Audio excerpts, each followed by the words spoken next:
ஹைதர் அலியும் திப்பும் இல்லை என்றால் நமக்கென்று வரலாறு பிறந்திருக்காது. நம் பாட்டியினுடைய வரலாறு வெற்றி வரலாறாக பதிவாயிருக்காது. அதன் பின்னே நம்முடைய பாட்டன்கள் மருதிருவர்கள் மன்னராக இருந்து ஆண்டிருக்க முடியும். அதே போலவே நம்முடைய வீர பெரும்பாட்டன் தீரன் சின்னமலை ஹைதர் அலியை எதிர்க்கிறார், திப்பு சுல்தானை எதிர்க்கிறார். யாரடா நம் நிலத்தில் இருந்து கப்பம் வசூலித்துக் கொள்ள போவதற்கு?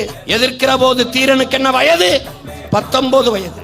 பிறகு பார்க்கிறார், பொது எதிரி வெள்ளைக்காரன் திப்பு இங்குதான் இருப்பான், எப்போதும் நாம் சண்டை செய்து கொள்ளலாம், பொது எதிரி வெள்ளைக்காரனை நம் நிலத்திற்குள் நுழைவிடக் கூடாது என்ற நோக்கிலே பூன் படையில் போய் தன்னோடு இருந்த ஆயிரக்கணக்கான வீரர்களோடு பூன் படையில போய் சேர்ந்து சிறந்த தளபதியாக நம்முடைய பாட்டன் சேர்ந்து கொண்டு போரிட்டு வெல்கிறார்கள். திப்பு நம் பாட்டனுக்கு பரிசாக நீயே உன் நிலத்தை, இந்த நிலத்தை நீயே மன்னனாக இருந்து அரியணையில் அமர வைத்த பெருமகன் திப்பு சுல்தான் என்பதை என்னரும் தம்பி தங்கிகள் மறந்து விடக்கூடாது.